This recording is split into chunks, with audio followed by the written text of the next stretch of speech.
Good evening, everyone. Knock that over. Let me get my lips on.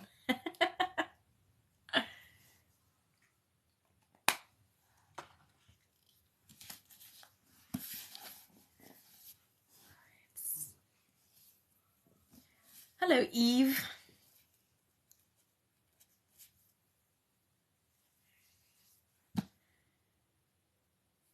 Happy Friday, Miss Deborah. Yes, I'm doing well. How are you doing?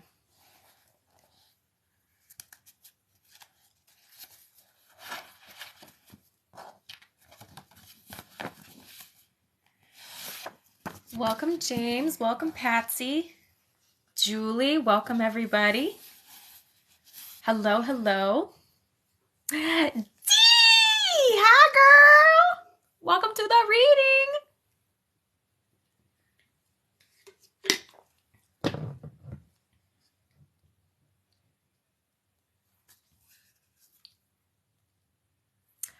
Good evening, Cindis.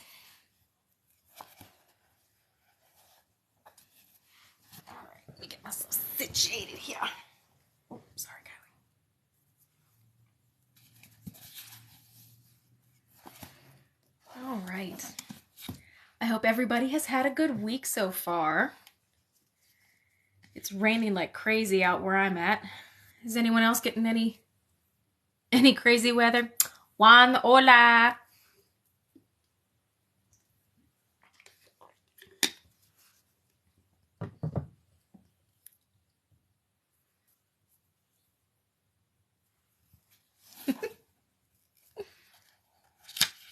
Hi, Frost. Welcome to our reading this evening. Or afternoon, morning, depending on wherever you're watching from. So,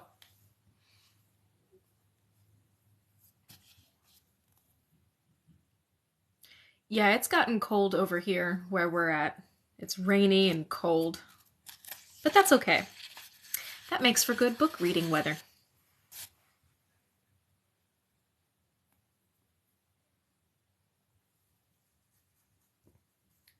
So just as a quick test, can everyone let me know either with like a wave or something and let me know if you can hear me fine. Just so I know.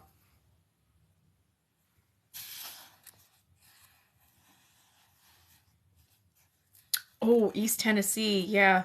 Did you guys get snow?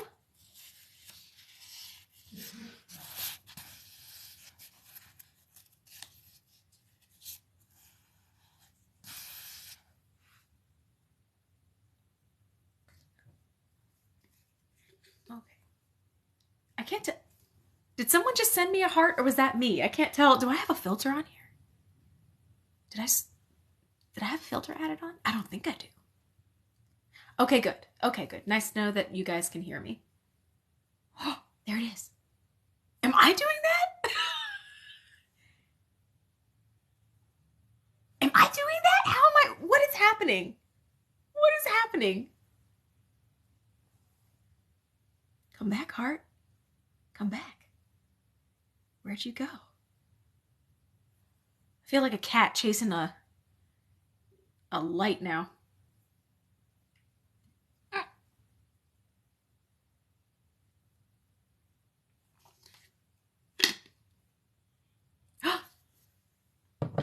Did my ring light just... Bear with me. Got some technical difficulties. You better not, you booger, you better not have died on me. Ah, there you are. House is possessed. Are we good? We good? I mean, I know it's not going to affect how you hear me, but yeah, I was going to say, is it coming from my ring?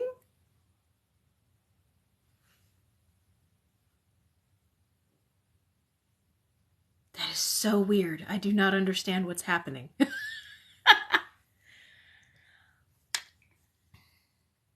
Thank you, Natalia. Thank you so much. Um, Show of hands. Who's new to the reading this evening? Or have most of you been from day one? Or most? Oh, there it is again. What is I welcome Frost. Well, that's okay, Natalia. I'll do like a Reader's Digest of what you missed. It's okay.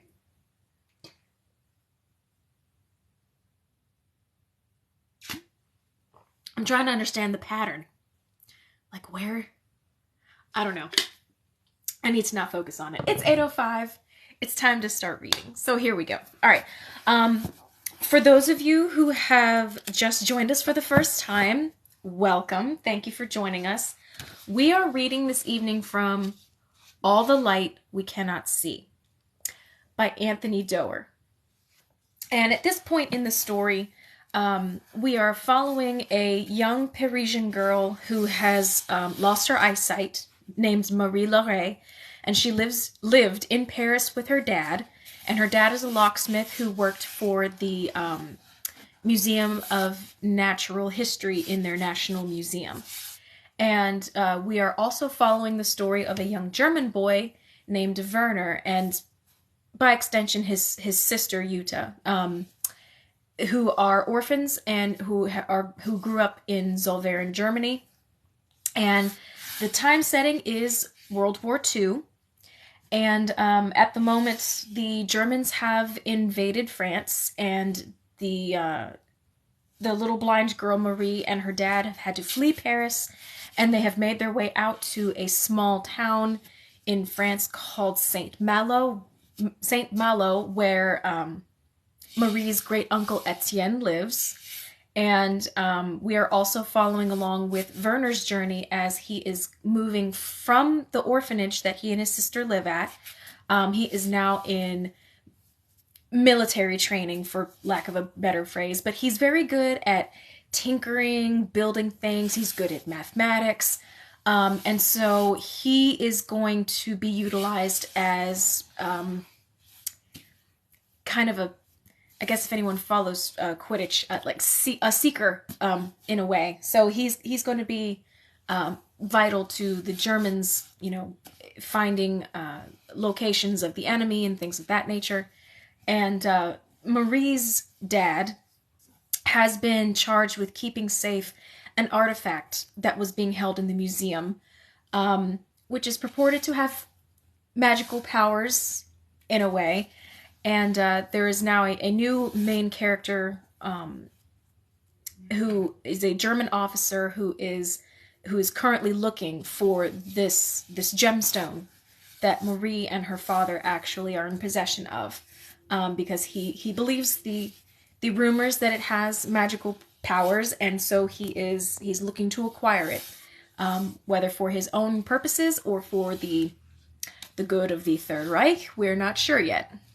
So, with that being said, there's French words in this book.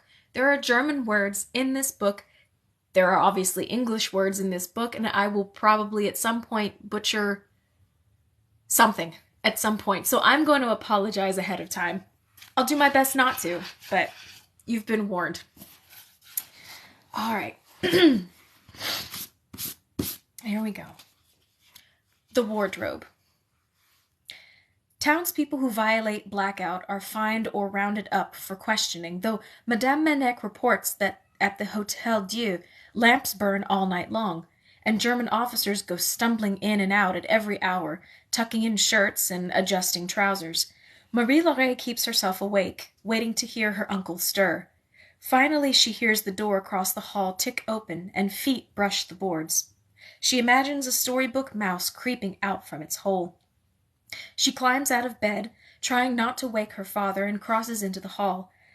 "Uncle," she whispers, "don't be afraid." Marie Laure? His very smell like that of coming winter, a tomb, the heavy inertia of time. "Are you well?" "Better." They stand on the landing. "There was a notice," says Marie Laure. "Madame has left it on your desk." "A A notice? Your radios. Oh, 1 second, I forgot to shut my door. So sorry. Oh.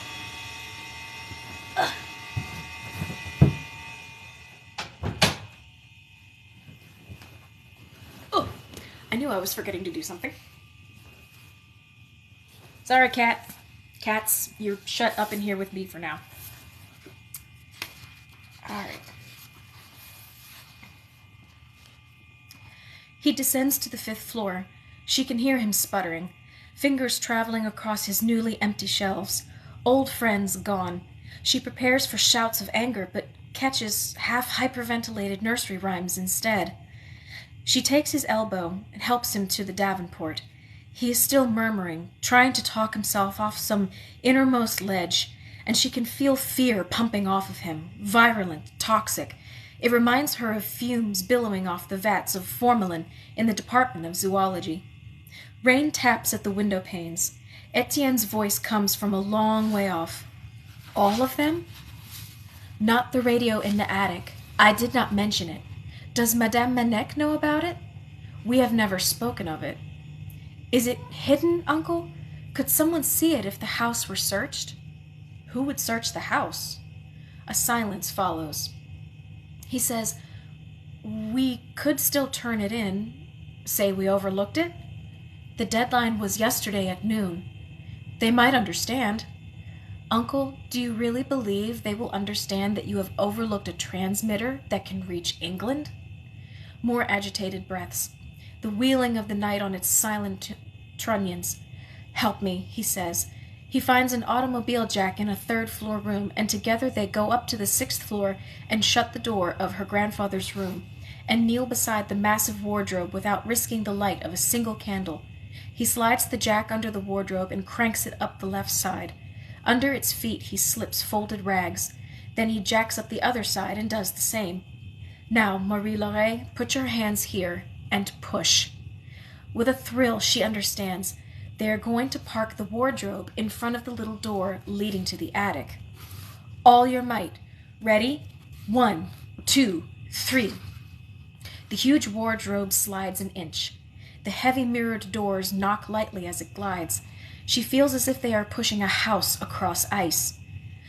My father, says Etienne, panting, used to say Christ himself could not have carried this wardrobe up here, that they must have built the house around it. And now another. Ready? They push, rest, push, rest. Eventually the wardrobe settles in front of the little door, and the entrance to the attic is walled off. Etienne jacks up each foot again and pulls out the rags and sinks to the floor, breathing hard, and Marie-Laure sits beside him. Before dawn rolls across the city, they are asleep. Blackbirds. Roll call, breakfast, phrenology, rifle training, drills. Black-haired Ernst leaves the school 5 days after he is chosen as the weakest in Bastien's exercise. 2 others leave the following week. 60 becomes 57. Every evening, Werner works in Dr. Hauptmann's lab, alternately plugging numbers into triangulation formulas or engineering. Hauptmann wants him to improve the efficiency and power of a directional radio transceiver he is designing. It needs to be quickly returned to transmit on multiple frequencies, the little doctor says, and it needs to be able to measure the angle of the transmissions it receives. Can Werner manage this? He reconfigures nearly everything in the design. Some nights Hauptmann grows talkative, explaining the role of a solenoid or resistor in great detail, even classifying a spider hanging from a rafter, or enthusing about gatherings of scientists in Berlin, where practically every conversation, he says, seems to unveil some new possibility. Relativity, quantum mechanics. On such nights he seems happy enough talking about whatever Werner asks. Yet the very next night, Hauptmann's manner will be frighteningly closed. He invites no questions and supervises Werner's work in silence. That Dr. Hauptmann might have ties so far up that the telephone on his desk connects him with men 100 miles away who could probably wag a finger and send a dozen Messerschmitts streaming up from an airfield to strafe some city, intoxicates Werner. We live in exceptional times. He wonders if Jutta has forgiven him. Her letters consist mostly of banalities. We are busy, Frau Helena says hello, or else arrive in his bunk room so full of censor marks that their meaning has disintegrated. Does she grieve over his absence? Or has she calcified her feelings, protected herself, as he is learning to do? Volkheimer, like Hauptmann, seems full of contradictions. To the other boys, the giant is a brute, an instrument of pure strength, and yet sometimes when Hauptmann is away in Berlin, Volkheimer will disappear into the doctor's office and return with a Grunding tube radio and hook up the shortwave antenna and fill the lab with classical music. Mozart, Bach, even the Italian Vivaldi, and more sentimental the better. The huge boy will lean back in a chair so that it makes squeaking protestations beneath his bulk, and let his eyelids slip to half-mast. Why always triangles? What is the purpose of the transceiver they are building? What 2 points does Hauptmann know, and why does he need to know the third? It's only numbers, cadet, Hauptmann says, a favorite maxim. Pure math. You have to accustom yourself to thinking that way. Werner tries out various theories on Frederick, but Frederick, he's learning, moves about as if in the grip of a dream. His trousers too big around the waist, the hems already falling out. His eyes are both intense and vague. He hardly seems to realize when he misses targets in marksmanship. Most nights Frederick murmurs to himself before falling asleep. Bits of poems, the habits of geese, bats he's heard swooping past the windows. Birds, always birds. Now, Arctic terns, Werner. They fly from the South Pole to the North Pole. True navigators of the globe, probably the most migratory creatures ever to live. 70,000 kilometers a year. A metallic wintry light settles over the stables and vineyard and rifle range, and songbirds streak over the hills, great scattershot nets of passerines on the way south, a migratory thoroughway running right over the spires of the school. Once in a while a flock descends into one of the huge lindens on the ground and seethes beneath its leaves. Some of the senior boys, 16 and 17-year-olds, cadets who are allowed freer access to ammunition, develop a fondness for firing volleys into the trees to see how many birds they can hit. The tree looks uninhabited and calm, then someone fires and its crown shatters in all directions, 100 birds exploding into flight in a half-second, shrieking as though the whole tree has flown apart. In the dormitory window one night, Frederick rests his forehead against the glass. I hate them. I hate them for that. The dinner bell rings, and everyone trots off, Frederick coming in last with his taffy-colored hair and wounded eyes, bootlaces trailing. Werner washes Frederick's mess tin for him. He shares homework answers, shoe polish, sweets from Dr. Hauptmann. They run next to each other during field exercises. A brass pin weighs lightly on each of their lapels. 114 hobnailed boots spark against pebbles on the trail. The castle with its towers and battlements looms below them like some misty vision of foregone glory. Werner's blood gallops through his ventricles, his thoughts on Hauptmann's transceiver, on solder, fuses, batteries, antennas. His boot and Frederick's touch the ground at the exact same moment.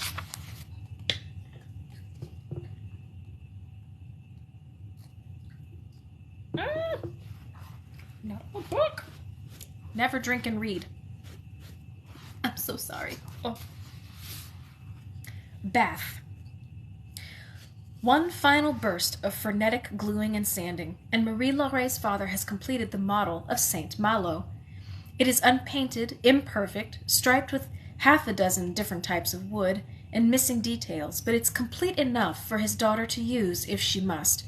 The irregular polygon of the island framed by ramparts, each of its 865 buildings in place. He feels ragged. For weeks, logic has been failing him. The stone the museum has asked him to protect is not real. If it were, the museum would have sent men already to collect it. Why, then, when he puts a magnifying glass to it, do its depths reveal tiny daggers of flames? Why does he hear footfalls behind him when there are none? And why does he find himself entertaining the brainless notion that the stone he carries in the linen sachet in his pocket has brought him misfortune, has put Marie-Laure in danger, may indeed have precipitated the whole invasion of France? Idiotic, ludicrous. He has tried every test he can think of without involving another soul. Tried folding it between pieces of felt and striking it with a hammer. It did not shatter. Tried scratching it with a halved pebble of quartz. It did not scratch. Tried holding it to candle flame, drowning it, boiling it. He has hidden the jewel under the mattress, in his tool case, in his shoe. For several hours one night he tucked it into Madame Manec's geraniums in a window flower box, then convinced himself the geraniums were wilting and dug the stone out. This afternoon a familiar face looms in the train station, maybe 4 or 5 back in the queue.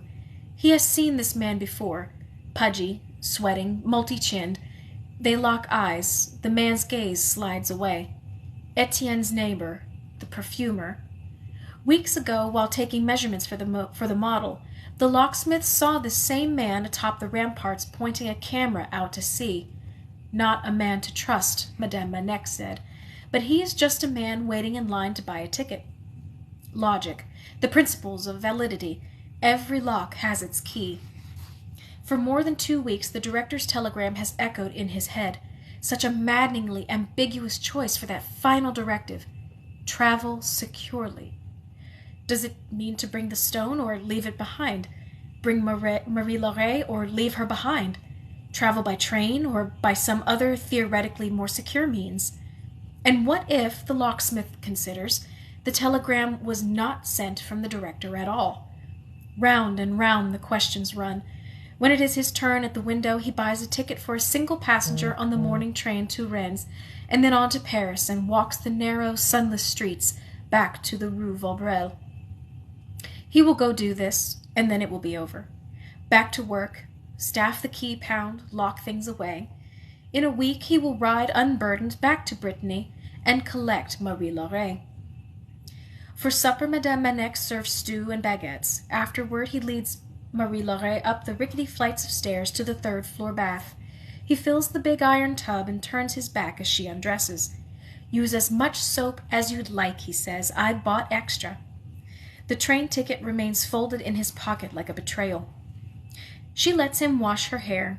Over and over Marie-Laure trawls her fingers through the suds, as though trying to gauge their weight. There has always been a sliver of panic in him, deeply buried, when it comes to his daughter. A fear that he is no good as a father, that he is doing everything wrong, that he never quite understood the rules. All those Parisian mothers pushing buggies through the Jardin des Plantes or holding up cardigans in department stores. It seemed to him that those women nodded to each other as they passed, as though each possessed some secret knowledge that he did not. How do you ever know for certain that you are doing the right thing? There is pride, too, though. Pride that he has done it alone. That his daughter is so curious, so resilient. There is a humility of being a father to someone so powerful, as if he were only a narrow conduit for another, greater thing. That's how it feels right now, he thinks, kneeling beside her, rinsing her hair, as though his love for his daughter will outstrip the limits of his body. The walls could fall away, even the whole city, and the brightness of that feeling would not wane. The drain moans, the cluttered house crowds in close. Marie turns up her wet face. You're leaving, aren't you? He is glad just now that she cannot see him. Madame told me about the telegram. I won't be long, Marie. A week, 10 days at most. When? Tomorrow, before you wake. She leans over her knees. Her back is long and white and split by the knobs of her vertebrae. She used to fall asleep holding his index finger in her fist. She used to sprawl with her books beneath the key-pound bench and move her hands like spiders across the pages. Am I to stay here? With Madame and Etienne. He hands her a towel and helps her climb onto the tile and waits outside while she puts on her nightgown. Then he walks her up to the 6th floor and into their little room, though he knows she does not need to be guided, and he sits on the edge of the bed and she kneels beside the model and sets 3 fingers on the steeple of the cathedral. He finds the hairbrush and does not bother turning on the lamp. 10 days, Papa? At most. The walls creak. The window between the curtains is black. The town prepares to sleep.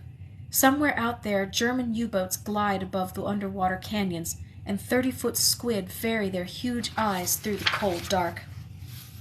Have we ever spent a night apart? No. His gaze flits through the unlit room. The stone in his pocket seems almost to pulse. If he manages to sleep tonight, what will he dream? Can I go out while you are gone, Papa? Once I get back, I promise. As tenderly as he can, he draws the brush through the damp strands of his daughter's hair. Between strokes, they can hear the sea wind rattle the window. Marie-Laure's hands whisper across the houses as she recites the names of the streets. Rue de Cordier, Rue Jacques Cartier, Rue Vaudreuil. He says, "You'll know them all in a week." Marie-Laure's fingers rove to the outer ramparts, the sea beyond. 10 days, she says, at most. Welcome to everyone who has joined in the last few minutes.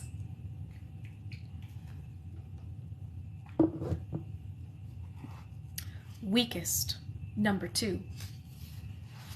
December sucks the light from the castle. The sun hardly clears the horizon before sinking away. Snow falls once, twice, then stays locked over the lawns. Has Werner ever seen snow this white? Snow that was not fouled immediately with ash and coal dust?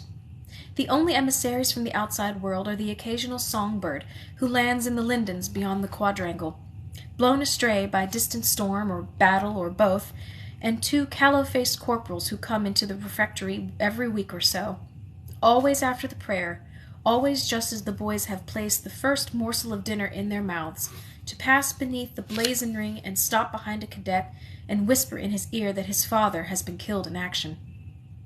Other nights, a prefect yells, "Achtung!"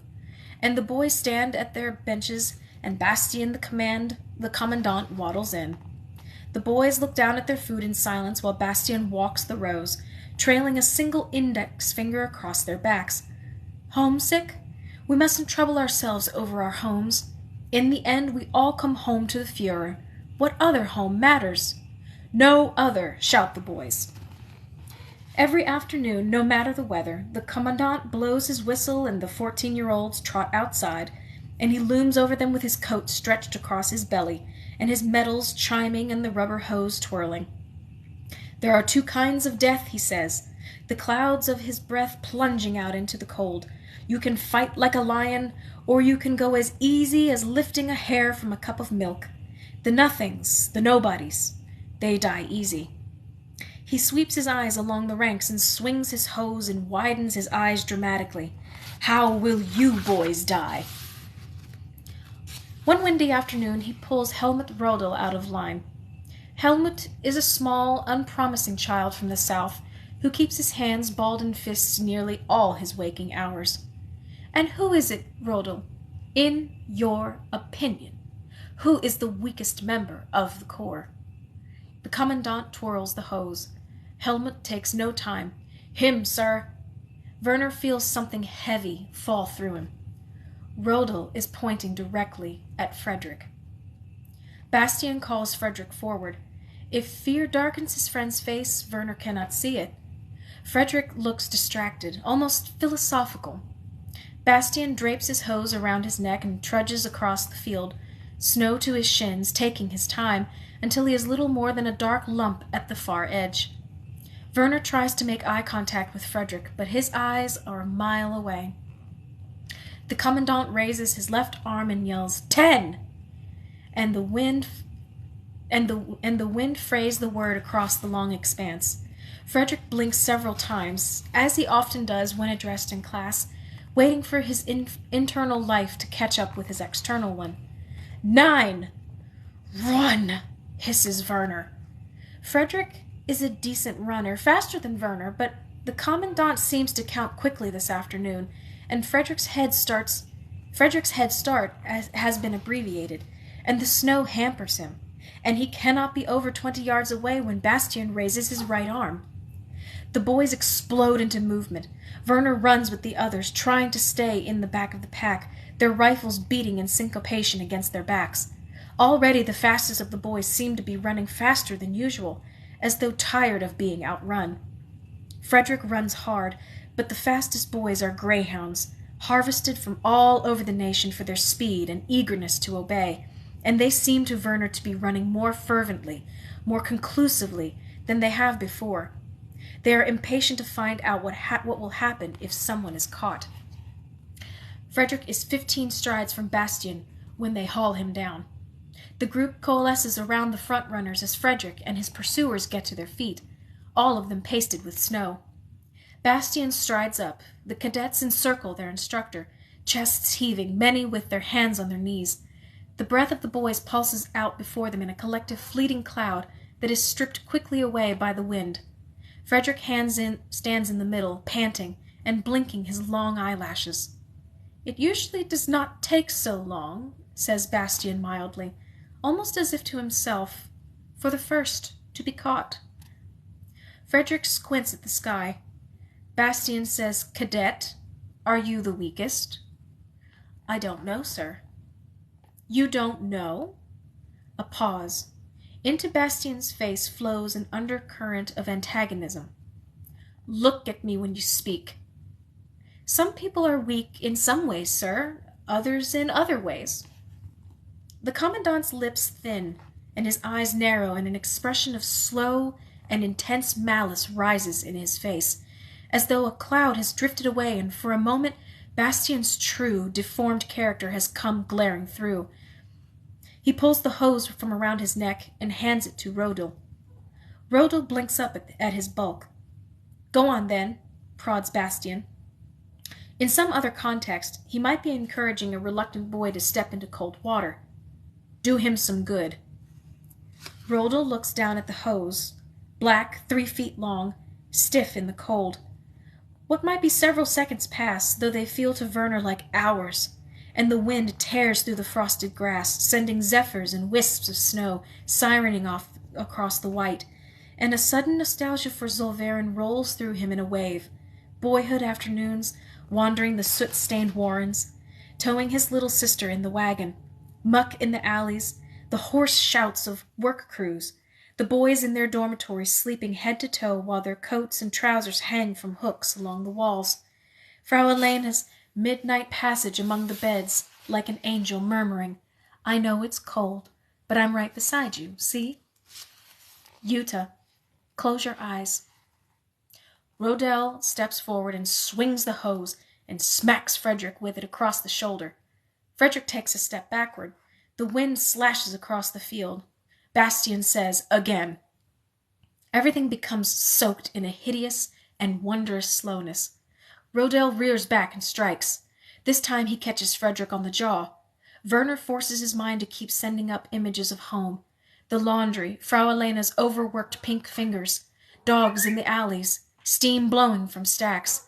Every part of him wants to scream, "Is this not wrong?" But here it is right. It takes such a long time. Frederick withstands a third blow. "Again," commands Bastien. On the fourth, Frederick throws up his arms, and the hose smacks against his forearms, and he stumbles. Rodel swings again, and Bastien says, "In your shining example, Christ, lead the way, ever and always." And the whole afternoon turns sideways, torn open. Werner watches the scene recede as though observing it from the far end of a tunnel. A small white field, a group of boys, bare trees, a toy castle, none of it any more real than Frau Elena's stories about her Elastian childhood or Jutta's drawings of Paris.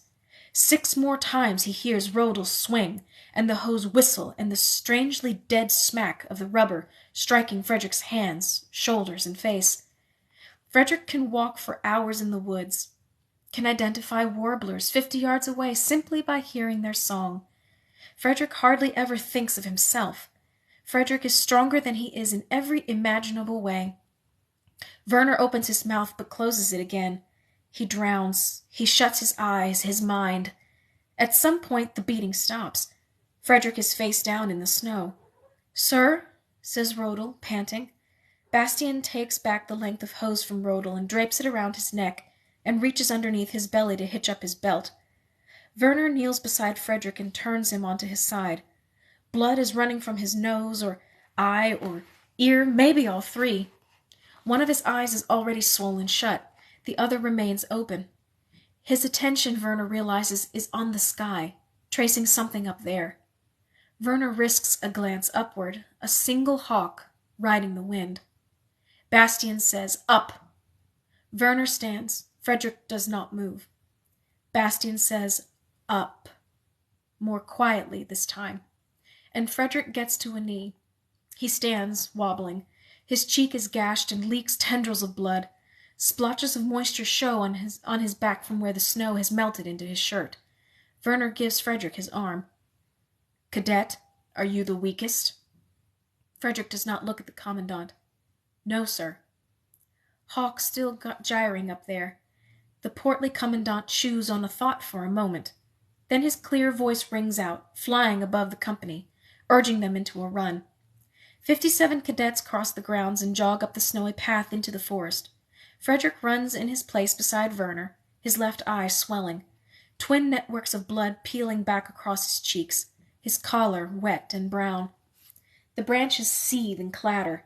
All 57 boys sing in unison. "We shall march onwards, even if everything crashes down in pieces, for today the nation hears us, and tomorrow the whole world." Winter in the forests of Old Saxony. Werner does not risk another glance toward his friend. He quick-steps through the cold, an unloaded 5-round rifle over his shoulder. He is almost 15 years old. The arrest of the locksmith. They seize him outside of Vitre, hours from Paris. 2 policemen in plain clothes bundle him off a train while a dozen passengers stare. He is questioned in a van and again in an ice-cold mezzanine office, decorated with poorly executed watercolors of ocean-going steamers. The first interrogators are French. An hour later they become German. They brandish his notebook and tool case. They hold up his key ring and count 7 different skeleton keys. What do these unlock, they want to know, and how do you employ these tiny files and saws? What about this notebook full of architectural measurements? A model for my daughter. Keys for the museum where I work. Please. They frog march him to a cell. The doors, lock, and hinges are so big and antiquarian they must be from Napoleon's time. Any hour now the director or his people will show up and explain everything. Certainly this will happen. In the morning the Germans run him through a second, more laconic spell of questioning while a typist clatters away in the corner. They seem to be accusing him of plotting to destroy the Chateau de Saint-Malo, though why they might believe this is not clear. Their French is barely adequate, and they seem more interested in their questions than his answers. They deny access to paper, to linens, to a telephone. They have photographs of him. He yearns for cigarettes. He lies face up on the floor and imagines himself kissing Marie-Laure once on each eye while she sleeps. 2 days after his arrest, he is driven to a holding pen a few miles outside of Strasbourg. Through fence slats, he watches a column of uniformed schoolgirls walk double file in the winter sunshine. Guards bring prepackaged sandwiches, hard cheese, sufficient water. In the pen, maybe 30 others sleep on the straw laid atop frozen mud. Mostly French, but some Belgians, 4 Flemings, 2 Walloons. All have been accused of crimes they speak of only with reticence, anxious about what traps might lurk within any questions he puts to them. At night they trade rumors and whispers. "We will only be in Germany for a few months," someone says, and the word goes twisting down the line. "Merely to help with spring planting while their men are at war. Then they'll send us home." Each man thinks this is impossible, and then it might be true. Just a few months, then home. No officially appointed lawyer, no military tribunal. Marie-Laure's father spends 3 days shivering in the holding pen. No rescue arrives from the museum, no limousine from the director grinds up the lane. They will not let him write letters. When he demands to use a telephone, the guards don't bother to laugh. Do you know the last time we used a telephone? Every hour is a prayer for Marie-Laure, every breath. On the 4th day, all the prisoners are piled onto a cattle truck and driven east. "We are close to Germany," the men whisper. They can glimpse it on the far side of the river. Low clumps of naked trees bracketed by snow-dusted fields. Black rows of vineyards.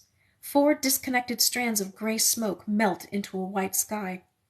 The locksmith squints. Germany? It looks no different from this side of the river. It may as well be the edge of a cliff. August 8th, 1944. The Fort of La Cite. Sergeant Major von Rumpel climbs a ladder in the dark. He can feel the lymph nodes on either side of his neck compressing his esophagus and trachea, his weight like a rag on the rungs. The 2 gunners inside the periscope turret watch from beneath the rims of their helmets, not offering help, not saluting. The turret is crowned with a steel dome and is used primarily to range larger guns positioned farther below. It offers views of the sea to the west, the cliffs below, all strung with entangling wire, and directly across the water, a half-mile away, the burning city of St. Malo. Artillery has stopped for the moment, and the pre-dawn fires inside the walls take on a steady middle life, an adulthood. The western edge of the city has become a holocaust of crimson and carmine, from which rise multiple towers of smoke. The largest has curled into a pillar like a cloud of tephra and ash and steam that billows atop an erupting volcano. From afar, the smoke appears strangely solid, as though carved from luminous wood. All along its perimeter, sparks rise and ash falls and administrative documents flutter, utility plans, purchase orders, tax records. With binoculars, von Rumpel watches what might be bats go flaming and careening out over the ramparts. A geyser of sparks erupts deep within a house. An electrical transformer or hoarded fuel or maybe a delayed action bomb, and it looks to him as if lightning lashes the town from within. One of the gunners makes unimaginative comments about the smoke. A dead horse he can see at the base of the walls. The intensity of certain quadrants of fire, as though they are noblemen in grandstands viewing fortress warfare in the years of the Crusaders. Von Rumpel tugs his collar against the bulges in his throat, and he tries to swallow. The moon sets and the eastern sky lightens, the hem of night pulling away, taking stars with it one by one until only 2 are left. Vega, maybe, or Venus, he never learned. Church spire is gone, says the second gunner. A day ago, above the zigzag rooftops, the cathedral spire pointed straight up, higher than everything else. Not this morning. Soon the sun is above the horizon, and the orange of flames gives way to the black of smoke, rising along the western walls and blowing like a call across the citadel. Finally, for a few seconds, the smoke parts long enough for von Rumpel to peer into the serrated maze of the city and pick out what he's looking for. The upper section of a tall house with a broad chimney. 2 windows visible, the glass out. 1 shutter hanging, 3 in place. Number Who Bear? 1 second. I apologize. Come on, Papa. Come on. Okay. Go on. You too, little one. Get. Oh, good Lord. Do not have cats present during reading time.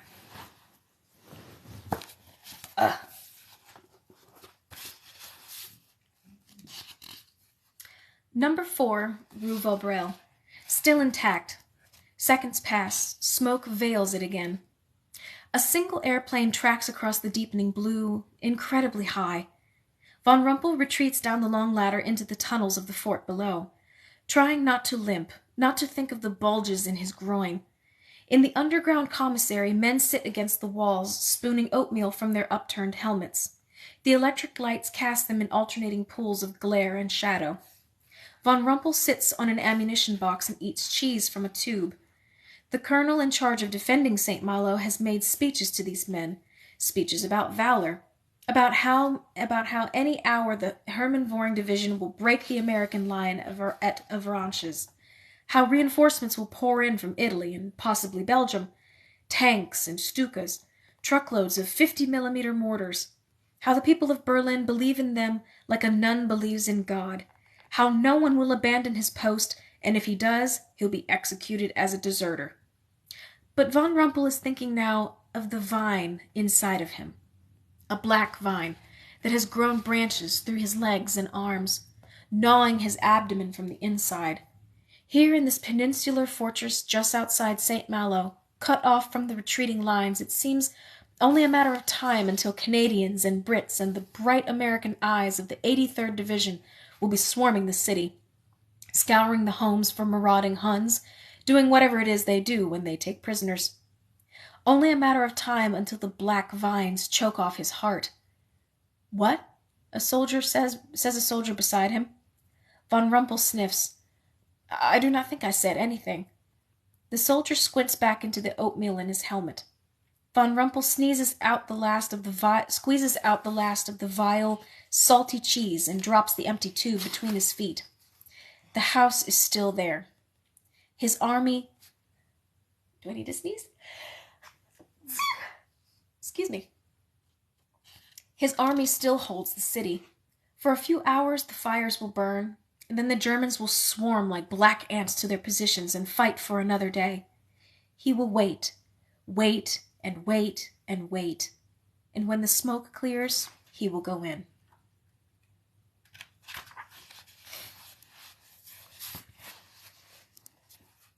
Atelier de Réparation.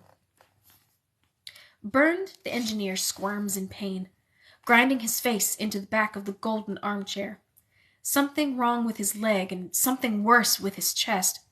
The radio is hopeless. The power cable has been severed and the lead to the above-ground antenna is lost, and Werner would not be surprised if the selector panel is broken. In the weakening amber of Volkheimer's field light, he stares at one crushed plug after another. The bombings seem to have destroyed the hearing in his left ear. His right, as far as he can tell, is gradually coming back. Beyond the ringing, he begins to hear ticking of fires as they cool, groaning of the hotel above, some miscellaneous dripping. And Volkheimer as he hacks intermittently, insanely, at the rubble blocking the stairwell. Volkheimer's technique apparently is this. He crouches beneath the buckled ceiling, panting, holding a piece of twisted rebar in one hand. He switches on his flashlight and scans the packed stairwell for anything he might drag out of it, memorizing positions. Then he switches off the light to preserve its battery and goes at his task in the darkness. When the light comes back on, the mess of the stairwell looks the same. An impacted weller of metal and brickwork and timber so thick that it's hard to believe 20 men could get through. Please, Volkheimer says. Whether he knows he is saying it aloud or not, Werner cannot say, but Werner hears it in his right ear like a distant prayer. Please, please. As though everything in the war to this point was tolerable to 21-year-old Frank Volkheimer, but not this final injustice. The fires above ought to have sucked the last of the oxygen out of this hole by now. They all should have been asphyxiated. Debts paid, accounts settled, and yet they breathe. The 3 splintered beams in the ceiling hold up God knows what load, 10 tons of carbonized hotel, and the corpses of 8 anti-aircraft men, and untold, unexploded ordnance. Maybe Werner for his 10,000 small betrayals, and burned for his innumerable crimes, and Volkheimer for being the instrument, the executor of the orders, the blade of the Reich. Maybe the 3 of them have some greater price to pay, some final sentence to be handed down. First, a corsair's cellar, built to safeguard gold, weapons, and eccentric's beekeeping equipment. Then a wine cellar, then a handyman's nook. Atelier de Réparation, thinks Werner. A chamber in which to make reparations. As appropriate a place as any. Certainly, there would be people in the world who believe these 3 have reparations to make. 2 cans. When Marie Laure wakes, the little model house is pinned beneath her chest, and she is sweating through her great-uncle's coat. Is it dawn? She climbs the ladder and presses her ear to the trap door. No more sirens. Maybe the house burned to the ground while she slept, or else she slept through the last hours of the war, and the city has been liberated. There could be people in the streets, volunteers, fire brigades, even Americans. She should go up through the trap door and walk out the front door to the Rue Vaudreuil. But what if Germany has held the city? What if Germans are right now marching from house to house, shooting whomever they please? She will wait. At any moment Etienne could be making his way toward her, fighting with his last breath to reach her. Or he is crouched somewhere, cradling his head and seeing demons. Or he is dead. She tells herself to save the bread, but she is famished and the loaf is getting stale, and before she knows it, she has finished it. If only she had brought her novel down with her. Marie Laure roves the cellar in her stocking feet. Here's a rolled rug, its hollow filled with what smell like wood shavings, mice. Here's a crate that contains old papers, antique lamp, Madame Manec's canning supplies, and here, at the back of the shelf near the ceiling, 2 small miracles, full cans. Hardly any food remains in the entire kitchen. Only cornmeal and a sheaf of lavender and 2 or 3 bottles of skunked Beaujolais. But down here in the cellar, 2 heavy cans. Peas, beans, corn kernels maybe. Not oil, she prays. Aren't oil cans smaller? When she shakes them, they offer no clues. Marie Laure tries to calculate the chances that one might contain Madame Manec's peaches, the white peaches from Languedoc, and that she'd buy and crate and peel and quarter and boil with sugar. The whole kitchen would fill with their smell and color, Marie Laure's fingers sticky with them, a kind of rapture. 2 cans Etienne missed. But to raise one's hopes is to risk their falling further. Peas or beans. These would be more than welcome. She deposits 1 can in each pocket of her uncle's coat, and checks again for the little house in the pocket of her dress, and sits on a trunk and clasps her cane in both hands, and tries not to think about her bladder. Once, when she was 8 or 9, her father took her to the Pantheon in Paris to describe Foucault's pendulum. Its bob, he said, was a golden sphere shaped like a child's top. It swung from a wire that was 67 meters long. Because its trajectory changed over time, he explained, it proved beyond all doubt that the earth rotated. But what Marie Laure remembered, standing at the rail as it whistled past, was her father saying that Foucault's pendulum would never stop. It would keep swinging, she understood. After she and her father left the Pantheon, after she had fallen asleep that night, after she had forgotten about it and lived her entire life and died. Now it is as if she can hear the pendulum in the air in front of her, that huge golden bob, as wide across as a barrel, swinging on, never stopping, grooving and regrooving its inhuman truth into the floor. Number 4, Rue Vaudreuil. Ashes, ashes, snow in August. The shelling resumed sporadically after breakfast, and now, around 6 p.m., has ceased. A machine gun fires somewhere, a sound like a chain of beads passing through fingers. Sergeant Major von Rumpel carries a canteen, a half-dozen ampules of morphine, and his field pistol. Over the seawall, over the causeway toward the huge smoldering bulwark of St. Malo. Out in the harbor, the jetty has been shattered in multiple places. A half-submerged fishing boat drifts stern up. Inside the old city, mountains of stone blocks, sacks, shutters, branches, iron grill work, and chimney pots fill the Rue de Dinan. Smashed flower boxes and charred window frames and shattered glass. Some buildings still smoke, and though von Rumpel keeps a damp handkerchief pressed over his mouth and nose, he has to stop several times to gather his breath. Here a dead horse, starting to bloat.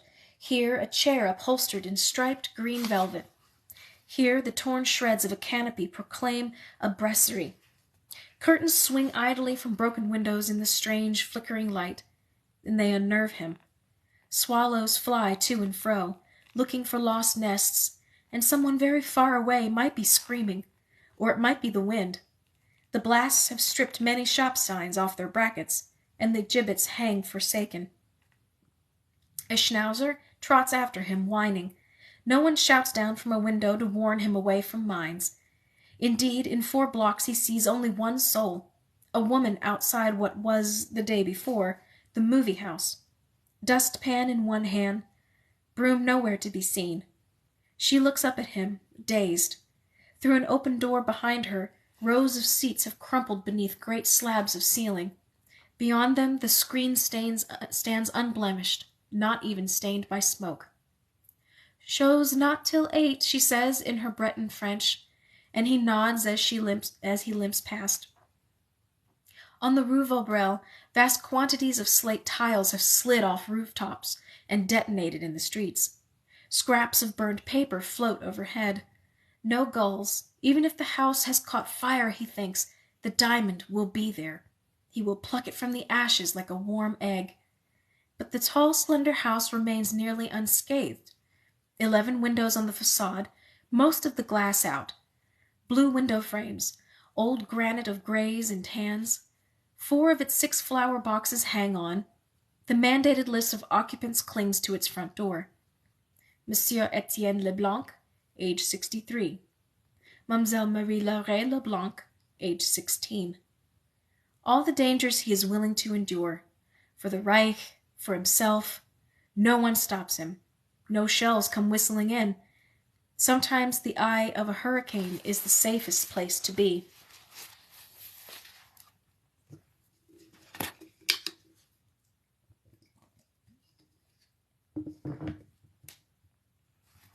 What they have. When is it day, and when night? Time seems better measured by flashes. Volkheimer's field light clicks on and clicks off. Werner watches Volkheimer's ash-dusted face in the reflected glow, his ministrations as he leans over Bernd. "Drink," says Volkheimer's mouth as he holds his canteen to Bernd's lips, and the shadows lunge across the broken ceiling like a circle of wraiths preparing to feast.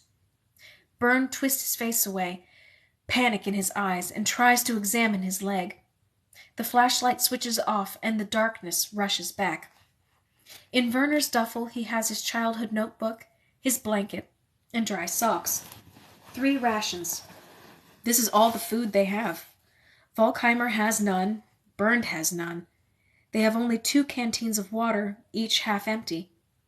Volkheimer has also discovered a bucket of paintbrushes in a corner with some watery sludge in the bottom. But how desperate will they have to become to drink that? 2 stick grenades, Model 24s, 1 in each of the side pockets of Volkheimer's coat. Hollow wood handles in the bottom, high explosive charges in a steel can on top. Handheld bombs the boys at Schalforta called potato mashers. Twice already Bernd has begged Volkheimer to try one of the impacted mess of the stairwell to see if they can blast their way out. But to use a grenade down here, in such close quarters, beneath rubble presumably littered with live 8mm shells, would be suicide. Then there's the rifle, Volkheimer's bolt-action carbiner 98K, loaded with 5 rounds. Enough, thinks Werner, plenty. They would need only 3, 1 for each. Sometimes in the darkness, Werner thinks the cellar may have its own faint light, perhaps emanating from the rubble, the space going a bit redder as the August day above them progresses toward dusk.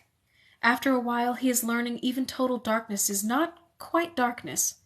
More than once he thinks he can see his spread fingers when he passes them in front of his eyes.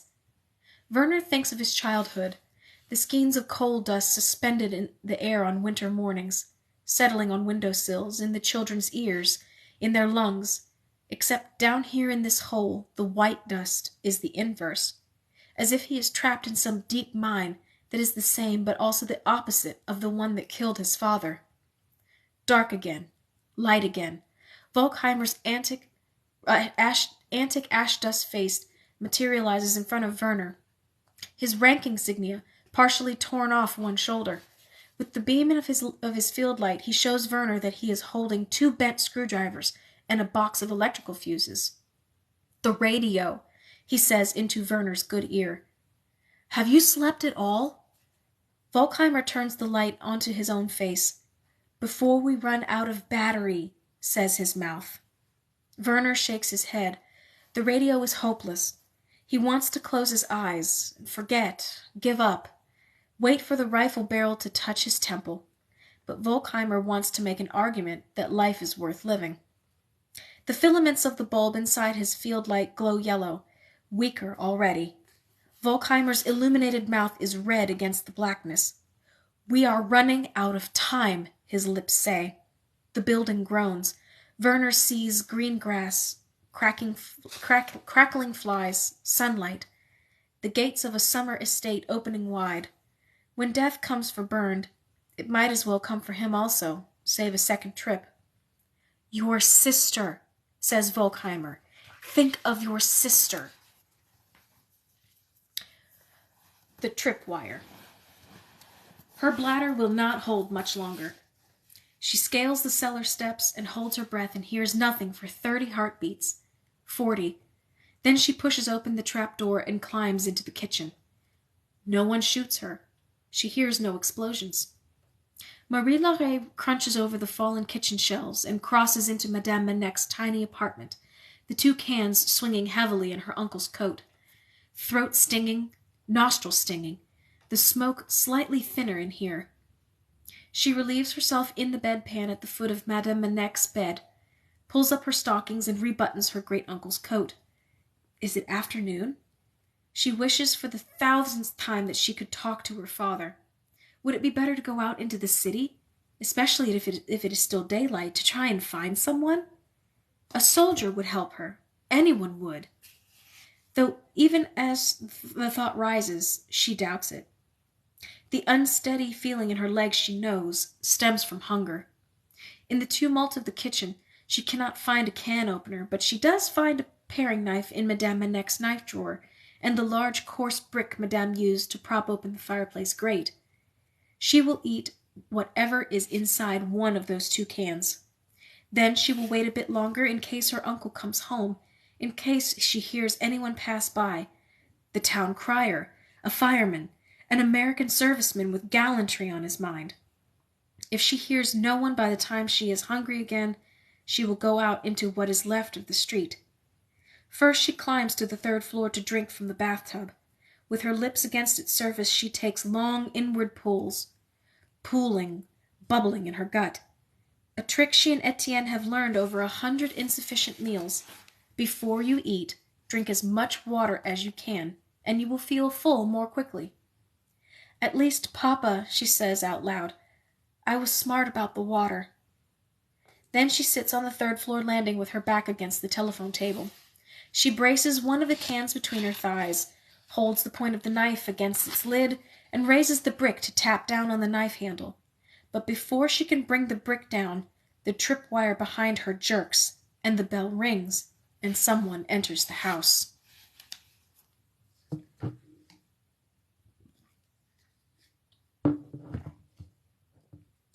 January 1941. January recess. The commandant makes a speech about virtue and family and the emblematic fire that Schobforta boys carry everywhere they go, a bowl of pure flame to stoke the nation's hearths, Führer this and Führer that, his words crashing into Werner's ears in a familiar battery, one of the most daring boys muttering afterward, "Oh, I've got a hot bowl of something in my corps." In the bunk room, Frederick leans over the rim of his bed. His face presents a map of purples and yellows. "Why don't you come to Berlin? Father will be working, but you could meet Mother."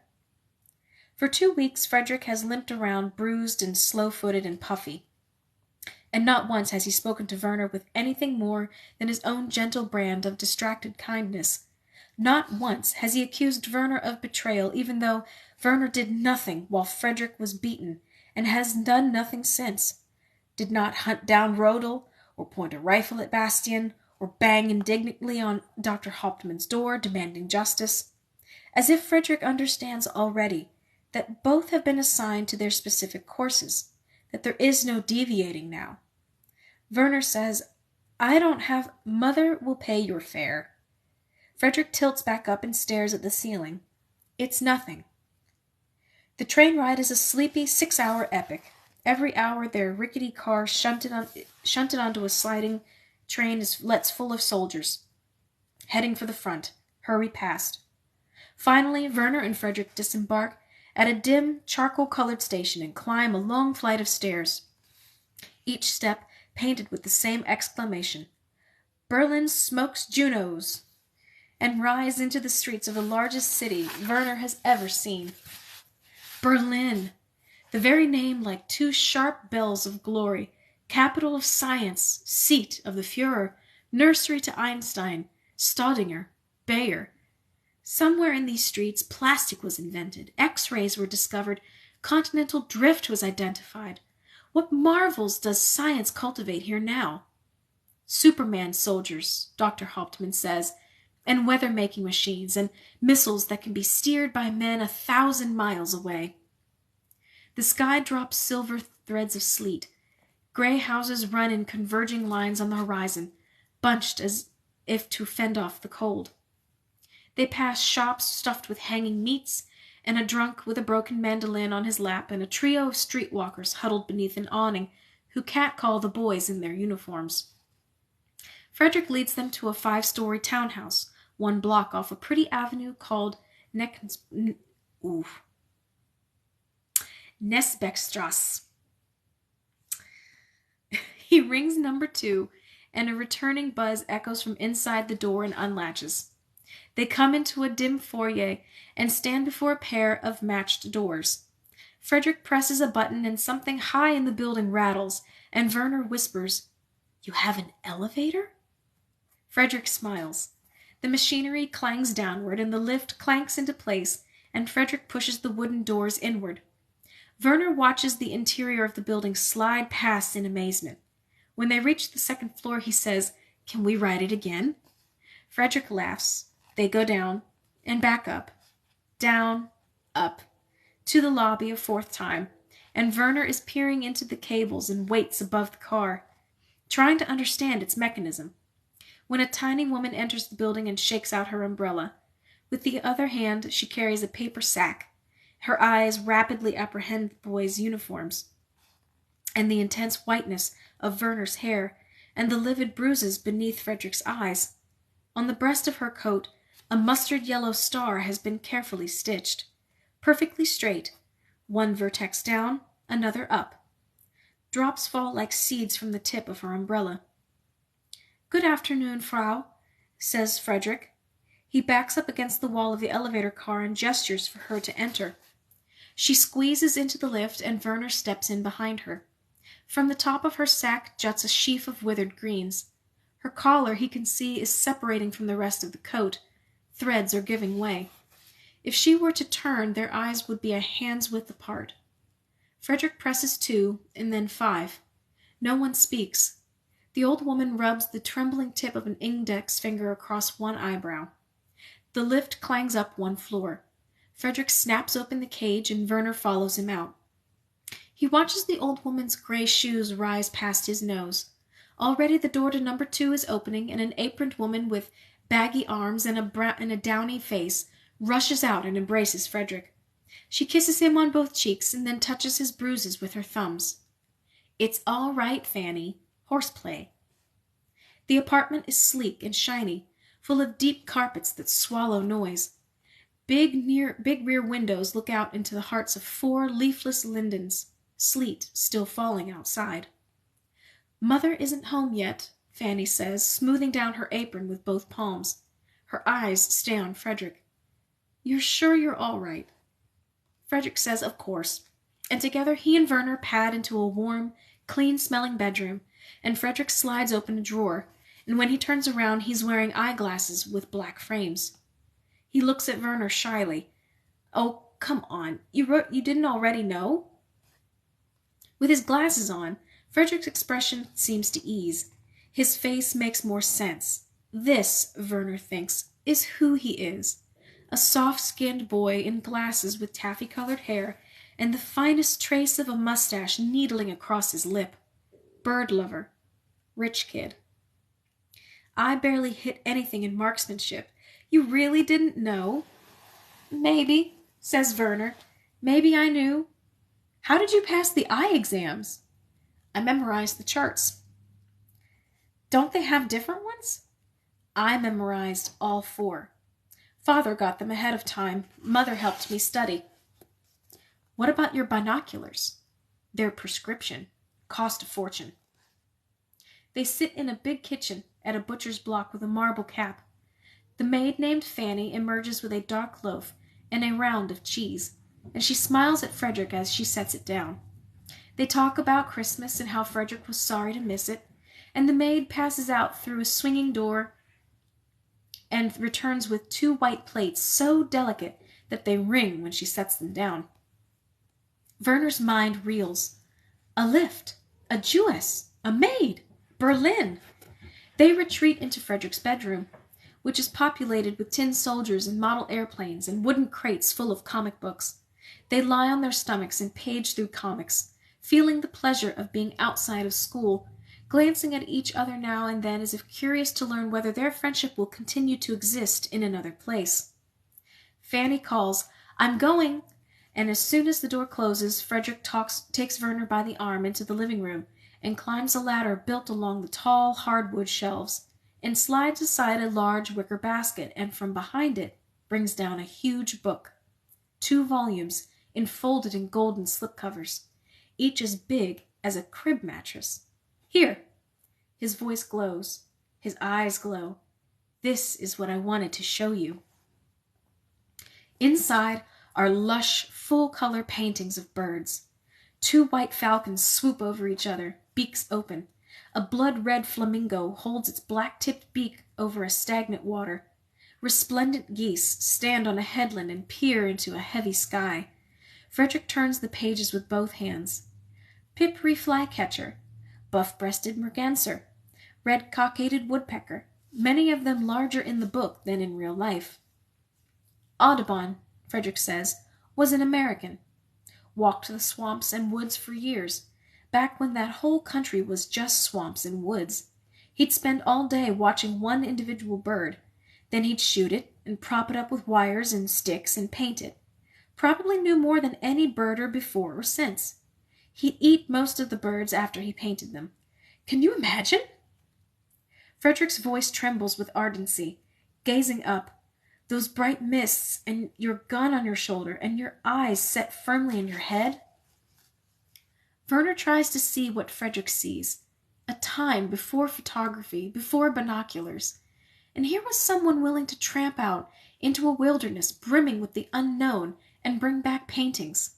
A book not so much full of birds as full of evanescence, of blue-winged trumpeting mysteries. He thinks of the Frenchman's radio program, of Heinrich Hertz's Principles of Mechanics.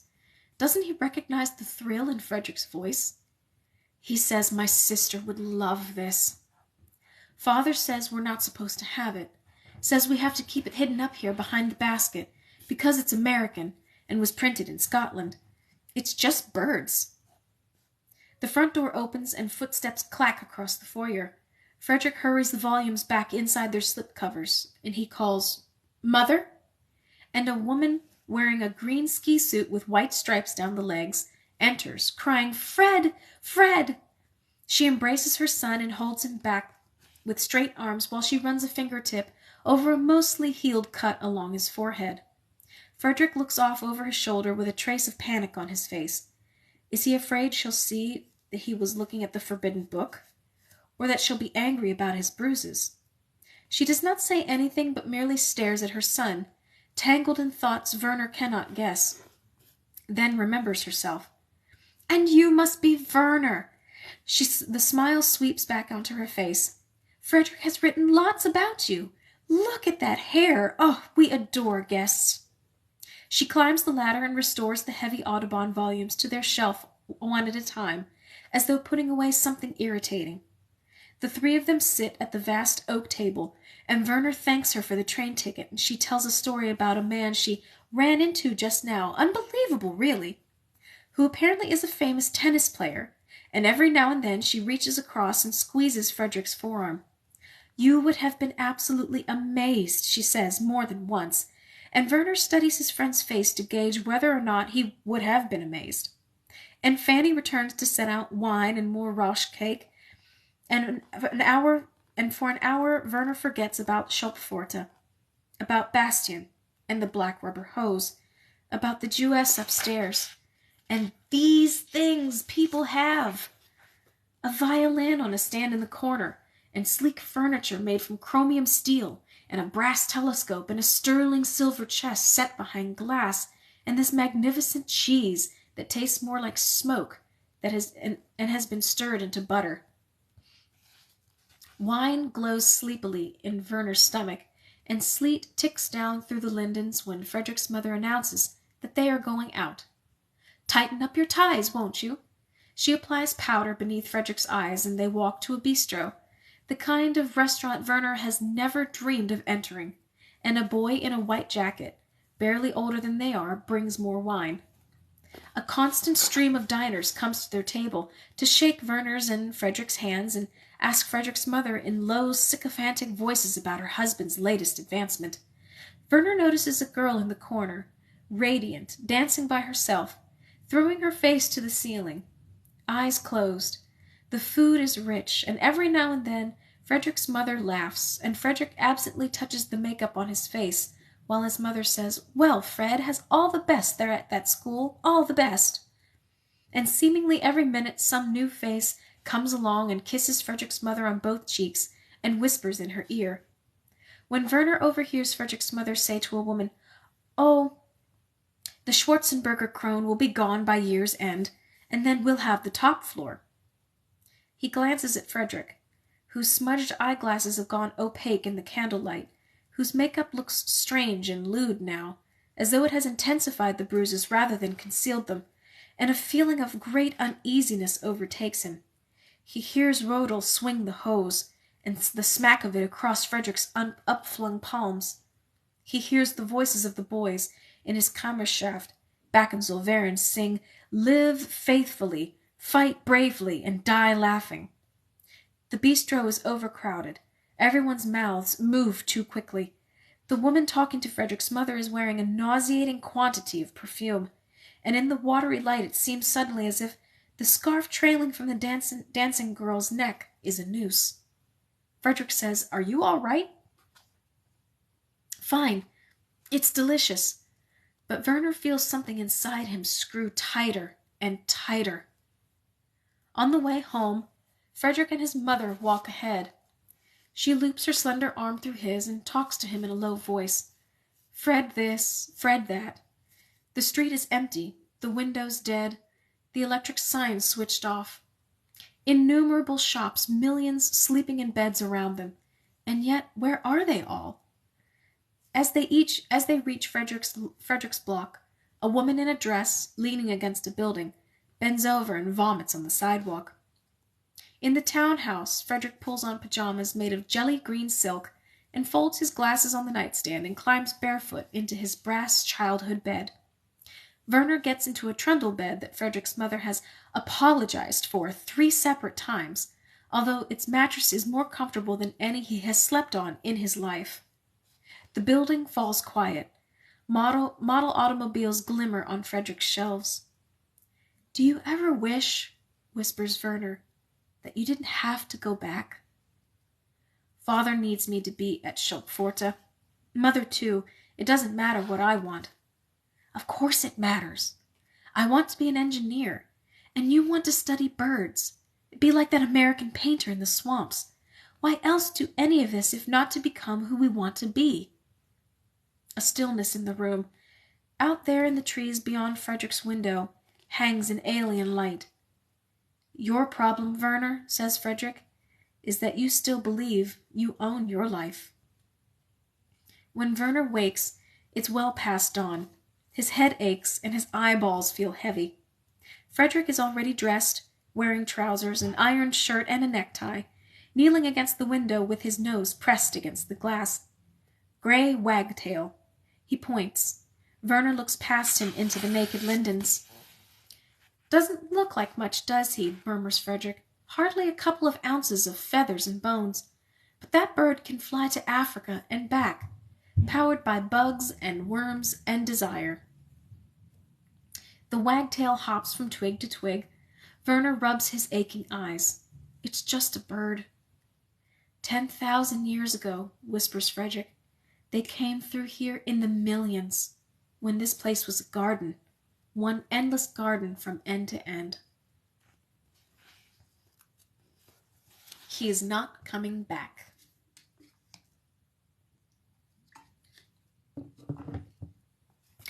Marie-Laure wakes and thinks she hears the shuffle of Papa's shoes, the clink of his key ring. 4th floor, 5th floor, 6th. His fingers brush the doorknob. His body radiates a faint but palpable heat in the chair beside her. His little tools rasp across wood. He smells of glue and sandpaper. But it is only the house groaning, the sea throwing foam against the rocks, deceits of the mind.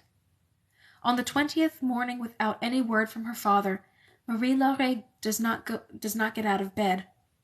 She no longer cares that her great-uncle put on an ancient necktie and stood by the front door on 2 separate occasions and whispered weird rhymes to himself, trying and failing to summon the courage to go out. She no longer begs Madame Manec to take her to the train station, to write another letter, to spend another futile afternoon at the prefecture trying to petition occupation authorities to locate her father. She becomes unreachable, sullen. She does not bathe, does not warm herself by the kitchen fire, ceases to ask if she can go outdoors. She hardly eats. The museum says they're searching, child, whispers Madame Manec, but when she tries to press her lips to Marie's forehead, the girl jerks backward, as if burned. The museum replies to Etienne's appeals. They report that Marie-Laure's father never arrived. Never arrived? Says Etienne out loud. This becomes the question that drags its teeth through Marie-Laure's mind. Why didn't he make it to Paris? If he couldn't, why didn't he return to Saint Malo? I will never leave you, not in a million years. She wants only to go home, to stand in their 4-room flat and hear the chestnut tree rustle outside her window, hear the cheese seller raise his awning, feel her father's fingers close around hers. If only she had begged him to stay. Now everything in the house scares her. The creaking stairs, shuttered windows, empty rooms, the clutter and silence. Etienne tries performing silly experiments to cheer her. A vinegar volcano, a tornado in a bottle. Can you hear it, Marie? Spinning in there. She does not feign interest. Madame Manec brings her omelettes, cassoulet, brochettes of fish, fabricating miracles out of ration tickets and the dregs of her cupboards, but Marie-Laure refuses to eat. Like a snail, she overhears Etienne say outside the door, curled up so tight in there. But she is angry. At Etienne for doing so little, at Madame Manec for doing so much, at her father for not being here to help her understand his absence, at her eyes for failing her, at everything and everyone. Who knew love could kill you? She spends hours kneeling by herself on the 6th floor with the window open and the sea, hurling Arctic air into the room. Her fingers on the model of Saint Malo slowly going numb. South to the gate of Dinan, west to the Plague Mollet, back to the Rue Vaudreuil. Every second Etienne's house grows colder. Every second it feels as if her father slips farther away. Whew. All right. And with that, we will draw this evening's reading to a close. Hello, Julie. I don't know if you're still on, but I absolutely see you. Oh, man. There were a lot more distractions this reading around. I am exceptionally sorry for that. And I know I tripped a bit over some words, but hopefully you guys have been enjoying the story so far, because we are now just about officially halfway done. We're definitely making it into the thick of things at this point. So, how is everyone doing with the story so far?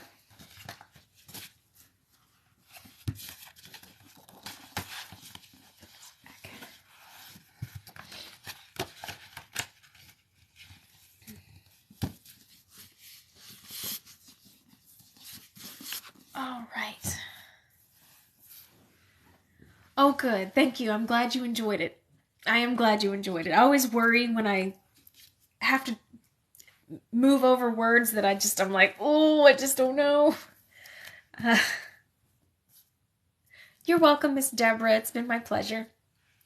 All right, so we will continue on Tuesday evening, 8 to 9:30, because I think that pace is probably going to be the best for us to keep up with the story. So at this rate, we'll probably be, I don't know, maybe another 3 weeks, perhaps another 3 weekends, 3 weeks of reading. We'll see. But yes, by all means, please join us next week, Tuesday evening, 8 to 9:30. And again, like every Friday, 8 to 9:30. But we will continue with All the Light We Cannot See. And with that, I hope you guys have a wonderful evening and a safe and happy weekend. And I will see you all next week. Bye.